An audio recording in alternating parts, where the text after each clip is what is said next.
Hi there! Today I'm reading from A Game of Thrones, and this is chapter 26.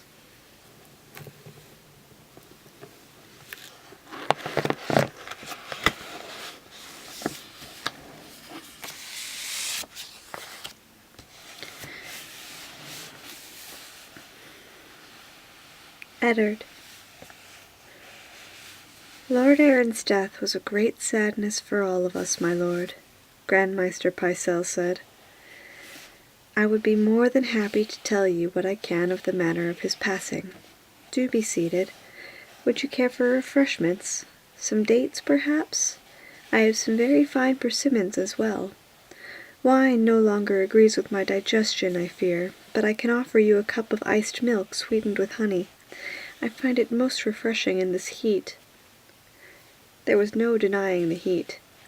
Ned could feel the silk tunic clinging to his chest. Thick, moist air covered the city like a damp woolen blanket, and the riverside had grown unruly as the poor fled their hot, airless warrens to jostle for sleeping places near the water, where the only breath of wind was to be found. That would be most kind, Ned said, seating himself. Pycelle lifted a tiny silver bell with thumb and forefinger and tinkled it gently. A slender young serving girl hurried into the solar. Iced milk for the king's hand and myself, if you would be so kind, child, well sweetened. As the girl went to fetch their drinks, the Grand Maester knotted his fingers together and rested his hands on his stomach. The small folks say that the last year of summer is always the hottest. It is not so, yet oftentimes it feels that way, does it not? On days like this I envy you northerners and your summer snows.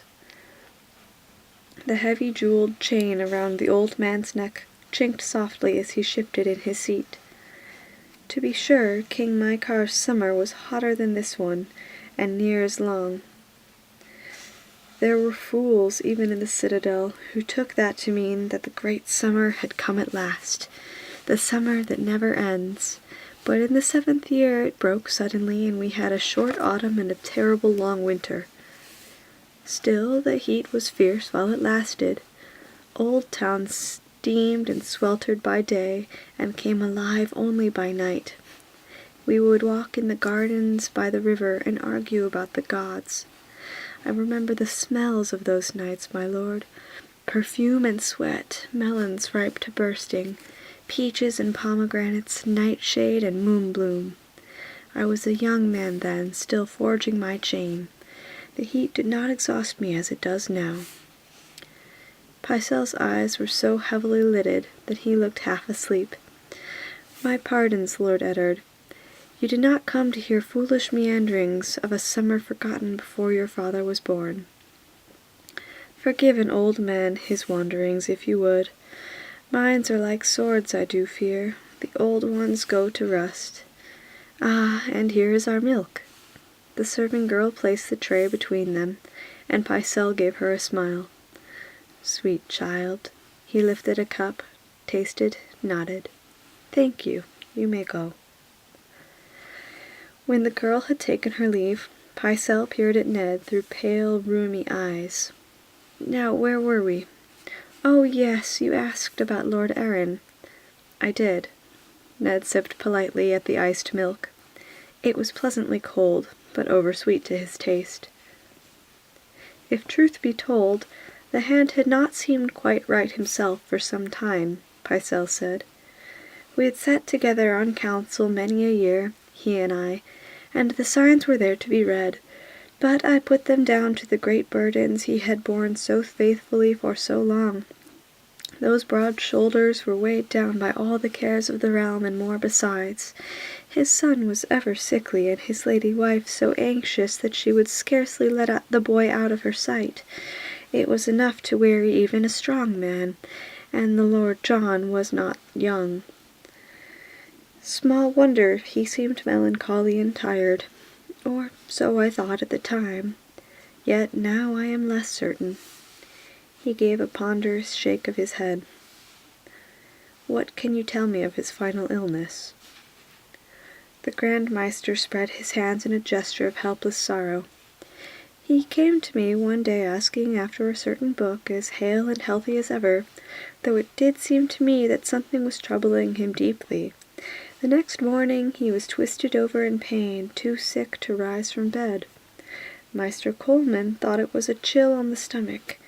The weather had been hot, and the hand often iced his wine, which can upset the digestion. When Lord John continued to weaken, I went to him myself, but the gods did not grant me power to save him." "I have heard that you sent Master Coleman away." The Grand Maester's nod was slow and deliberate as a glacier. "I did, and I fear the Lady Liza will never forgive me that. Maybe I was wrong, but at the time I thought it best. Master Coleman is like a son to me, and I yield to none in my esteem for his abilities. But he is young, and the young oft-times do not comprehend the frailty of an older body. He was purging Lord Arran with wasting potions and pepper juice, and I feared he might kill him." "Did Lord Arran say anything to you during his final hours?" Pycelle wrinkled his brow. "In the last stage of his fever, the hand called out the name Robert several times, but whether he was asking for his son or for the king I could not say. Lady Liza would not permit the boy to enter the sick-room for fear that he too might be taken ill. The king did come, and he sat beside the bed for hours, talking and joking of times long past in hopes of raising Lord John's spirits. His love was fierce to see." "Was there nothing else? No final words?" "When I saw all that hope had fled, I gave the hand the milk of the poppy so he should not suffer. Just before he closed his eyes for the last time, he whispered something to the king and his lady wife, a blessing for his son. 'The seed is strong,' he said. At the end, his speech was too slurred to comprehend. Death did not come until the next morning, but Lord John was at peace after that. He never spoke again." Ned took another swallow of milk, trying not to gag on the sweetness of it. "Did it seem to you that there was anything unnatural about Lord Arran's death?" "Unnatural?" The aged Maester's voice was thin as a whisper. "No, I could not say so. Sad for a certainty, yet in its own way death is the most natural thing of all, Lord Eddard. John Arran rests easy now. His burden's lifted at last." "The illness that took him," said Ned. "Have you ever seen its like before in other men?" "Near 40 years I have been Grand Maester of the 7 Kingdoms," Pycelle replied. "Under our good King Robert, and Aerys Targaryen before him, and his father Jaehaerys II before him, and even for a few short months under Jaehaerys' father, Aegon the Fortunate, the 5th of his name. I have seen more of illness than I care to remember, my lord.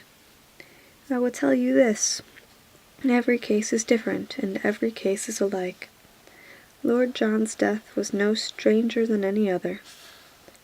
His wife thought otherwise. The Grand Maester nodded. "I recall now, the window is sister to your noble wife.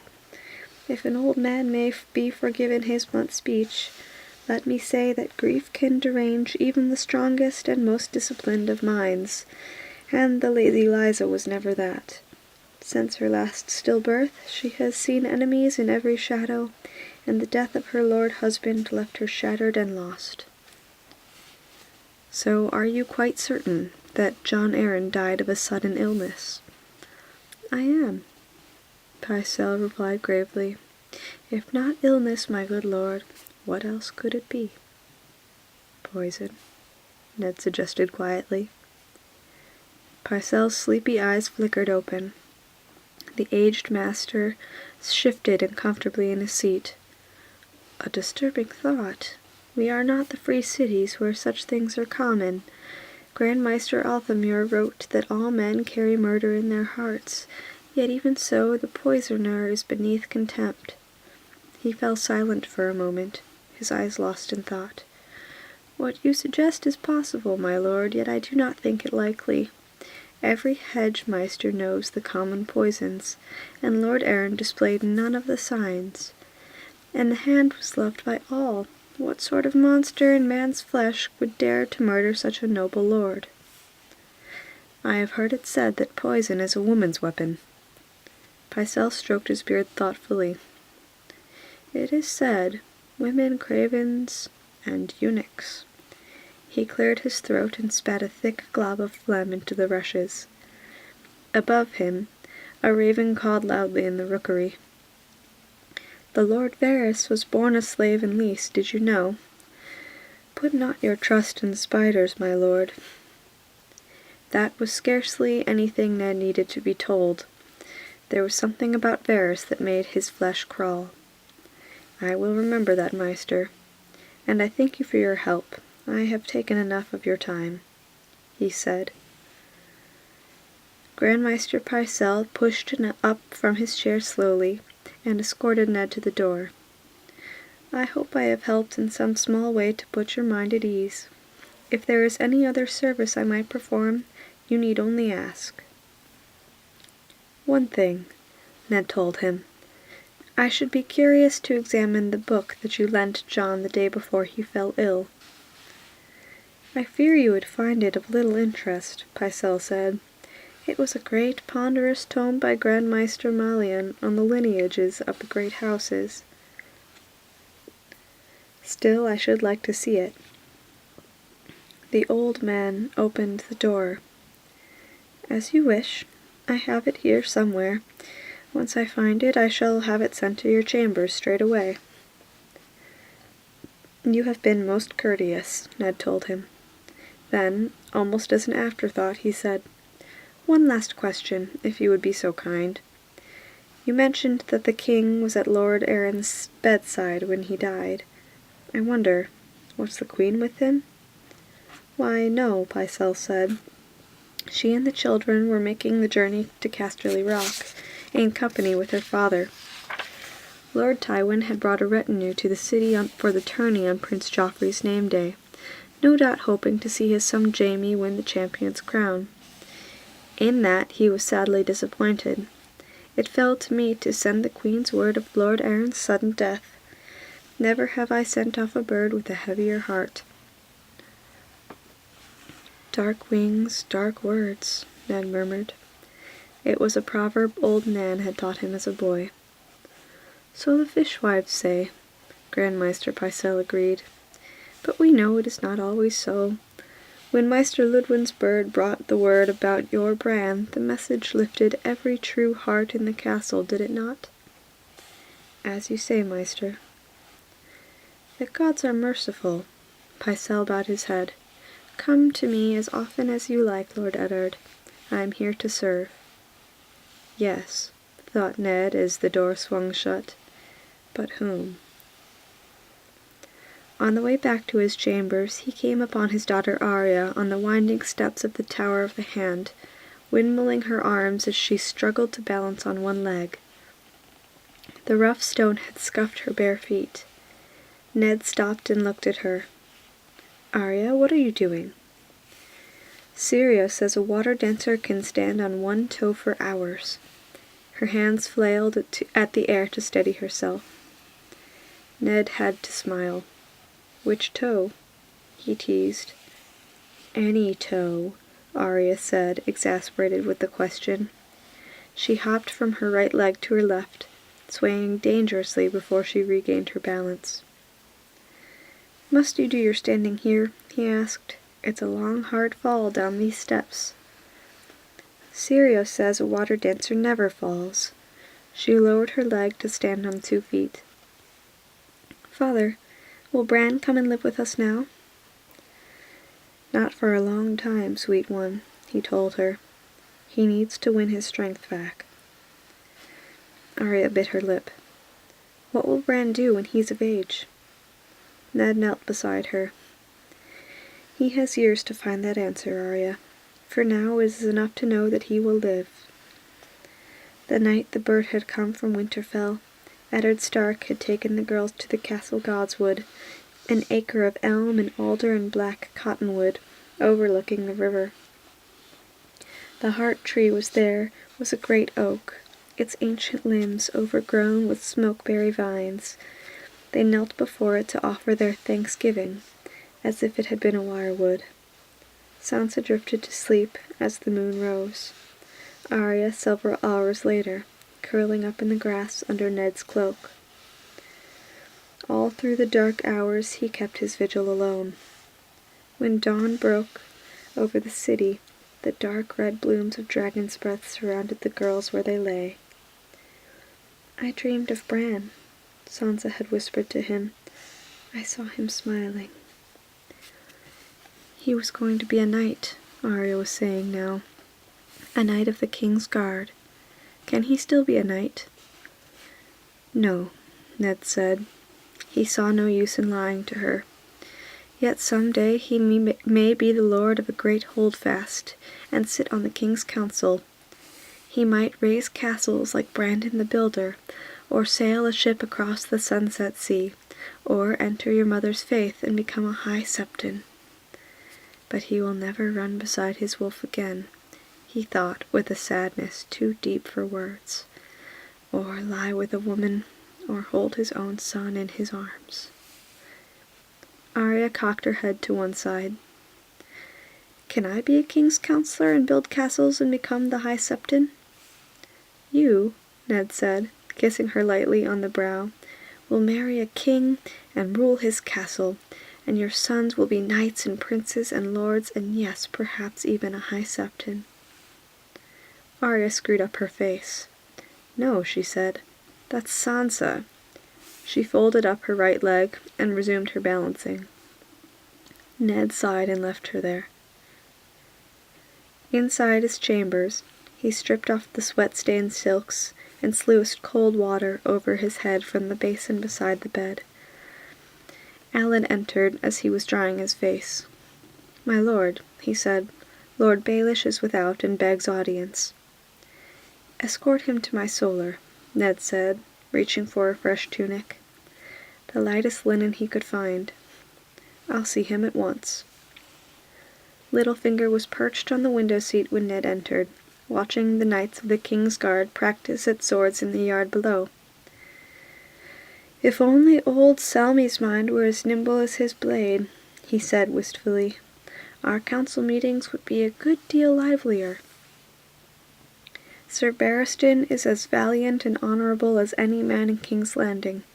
Ned had come to have a deep respect for the aged, white-haired Lord Commander of the King's Guard.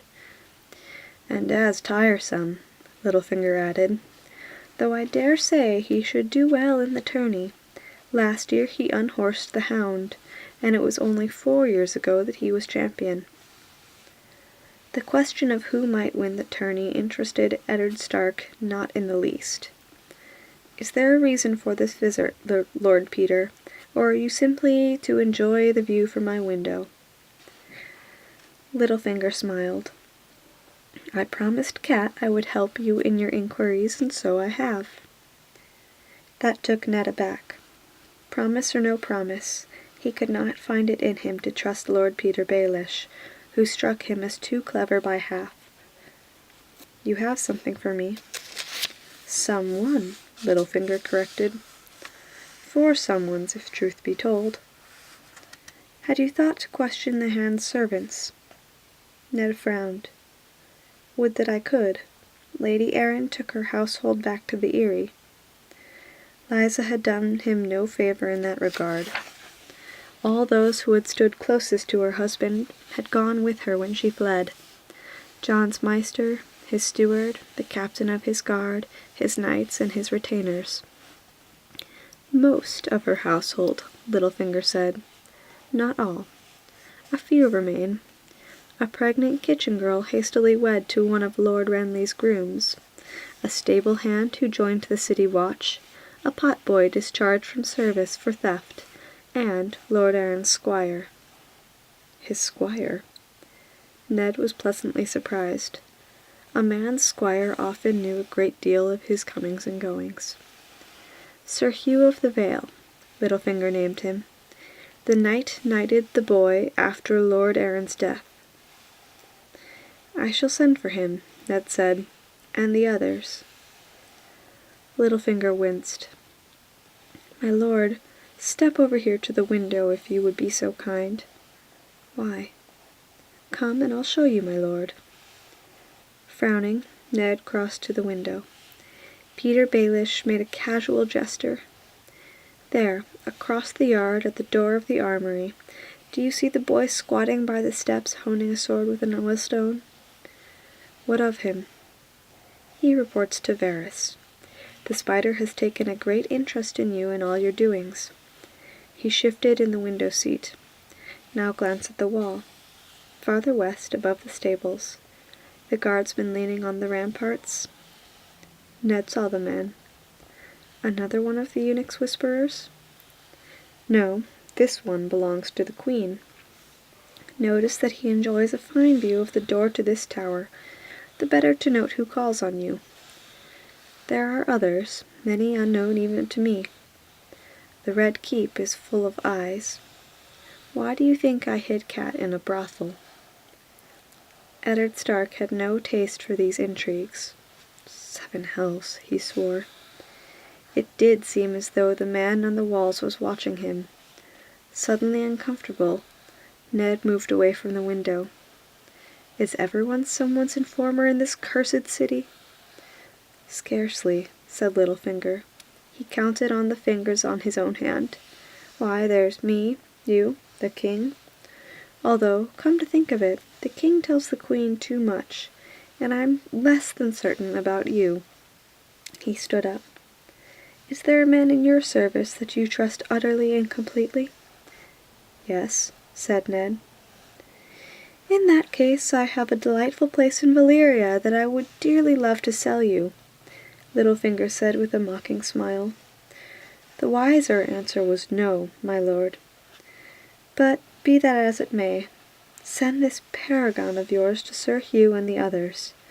Your own comings and goings will be noted, but even Varys the spider cannot watch every man in your service every hour of the day. He started for the door. Lord Peter, Ned called after him. I am grateful for your help. Perhaps I was wrong to distrust you. Littlefinger fingered his small pointed beard. You are slow to learn, Lord Eddard. Distrusting me was the wisest thing you've done since you climbed down off your horse.